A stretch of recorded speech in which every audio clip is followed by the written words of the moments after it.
Muito bem, pessoal, o UFC 312 já acabou. Dricus du Plessis passou Sean Strickland a limpo e o Weili Zhang defendeu seu cinturão mais uma vez, batendo a Tatiana Suarez. Vamos falar sobre essas duas lutas no vídeo de hoje.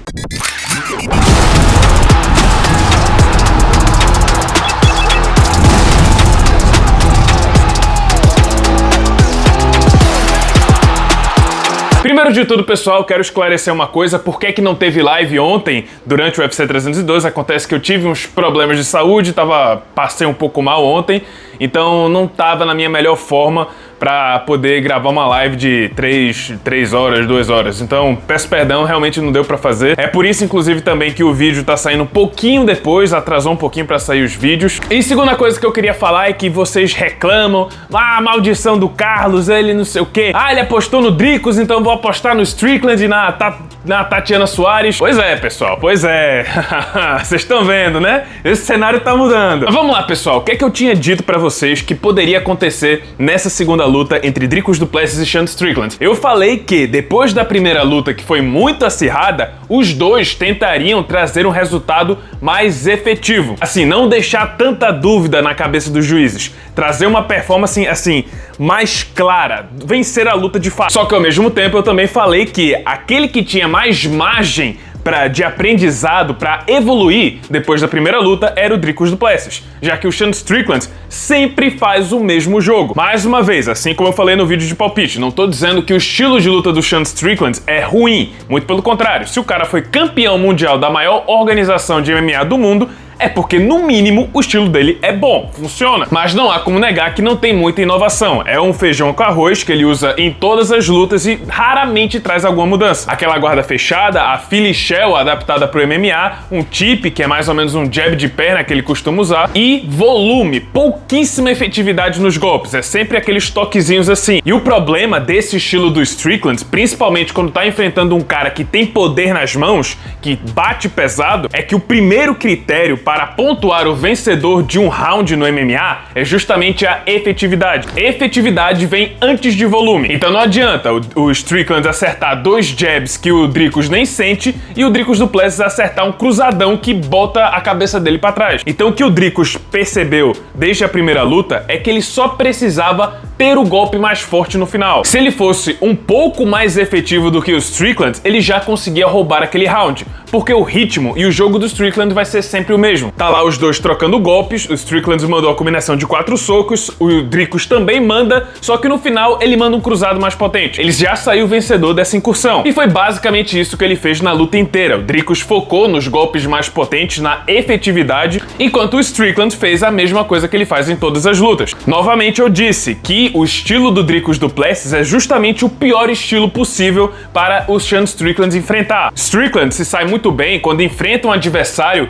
que cede o espaço para ele e que não tem poder nas mãos. Foi o que a gente viu com Israel Adesanya, que automaticamente recua para trás para trabalhar seus contragolpes e ao mesmo tempo o Adesanya não tem potência nas mãos, ele não tem poder de nocaute. Ele tem time e precisão. Time e precisão que não estavam funcionando porque o Strickland estava o tempo todo fechado. Agora, quando o Strickland enfrenta um cara que consegue apagar ele com um golpe só e que não cede espaço, força ele a ficar recuando, aí o jogo dele já não funciona tanto assim. E o jogo dele não mudou desde a primeira luta. O Dricus mudou. No fim das contas, foi uma luta de kickboxing onde o Dricus mal precisou quedar, só teve uma queda ali no final do terceiro round, meio que pra se sobressair naquela parcial que tava um pouquinho acirrada, mas no geral foi uma luta de kickboxing, onde mais uma vez a efetividade e a potência dos golpes do sul-africano tiveram um efeito maior, porque, novamente, a pontuação do MMA, o primeiro critério, o critério de mais importância é efetividade e dano. Foi isso que o Dricus trouxe. Dessa vez com bem menos dúvidas do que na primeira luta. Primeiro e segundo round pontuei tranquilamente pro Dricus. Terceiro round também vi pra ele, só que um pouco mais acirrado. Mas naquele quarto round meio que foi o início do fim. Foi o decreto de que Strickland não venceria aquela luta. O golpe mais efetivo de todo o combate foi um cruzado do Dricus que pegou bem certeiro aqui no nariz do Strickland.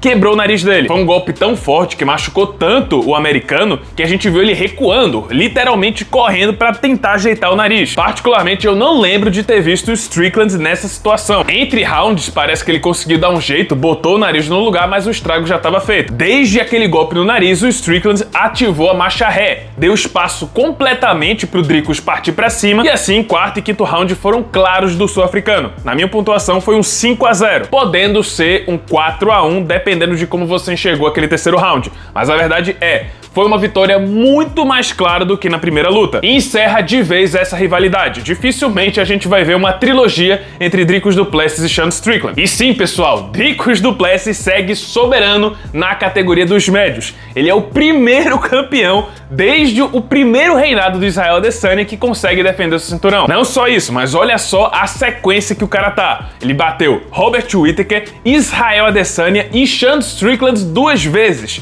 4 vitórias contra 3 ex-campeões em sequência. E aí agora você já está se perguntando, e aí, quem vai ser o próximo? Assim como o próprio Dricus perguntou no centro do octógono. Tudo indica que chegou finalmente o momento do Khamzat Chimaev ter a sua chance pelo cinturão dos médios. Assim, a gente viu a vitória do Nassourdine Imavov no último sábado, que nocauteou Israel Adesanya, mas eu acho que não tem outra. O UFC tá esperando há muito tempo pra ter essa luta, pra ver o Chimaev disputando o cinturão. E acho que agora que tá tudo se desenrolando, o Chimaev finalmente conseguiu merecer essa chance, já ajeitou toda aquela situação do passaporte dele. Agora que tá tudo encaminhado, duvido muito que vão botar o Imavov pra enfrentar o Dricus. Então sim, acredito eu que a próxima luta vai ser Dricus du Plessis contra Khamzat Chimaev, quem sabe em Abu Dhabi. Mas calma lá que surgiu a possibilidade de outra luta acontecer, porque logo depois da vitória contra o Strickland, o Dricus du Plessis desafiou ninguém mais, ninguém menos do que Alex Poatan. Mais uma vez, acabou a luta, o Poatan tava lá no corner do Strickland, e aí o Dricus perguntou, olhando pro Poatan,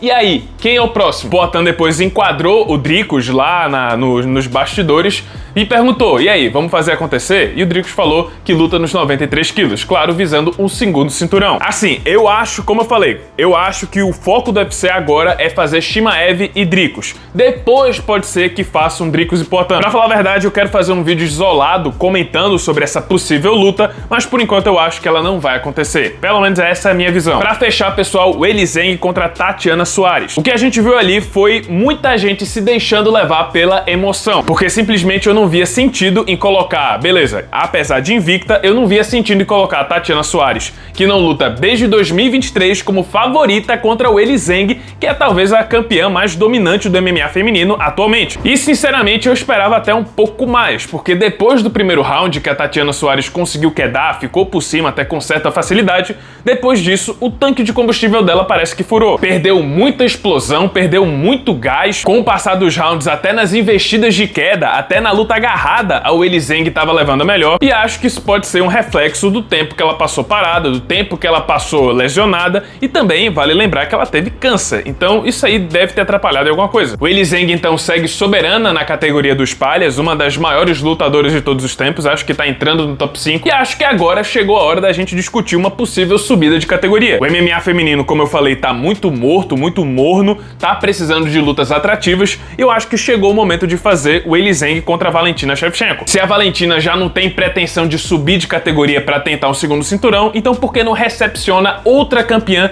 que tá tentando fazer o mesmo? E eu acho que o Weili Zhang deveria começar a pensar em segundo cinturão. E acho que todo mundo ia querer ver uma luta entre Valentina Shevchenko e o Weili Zhang. Vamos aguardar, mas acho que esse pode ser o próximo grande passo do MMA feminino. E é isso, pessoal. Esse foi o vídeo. Espero que tenham gostado. Se você gostou, deixa o seu like, se inscreve no canal, já ativando o sininho das notificações para não perder o próximo conteúdo. E é isso. Muito obrigado por terem assistido e até a próxima.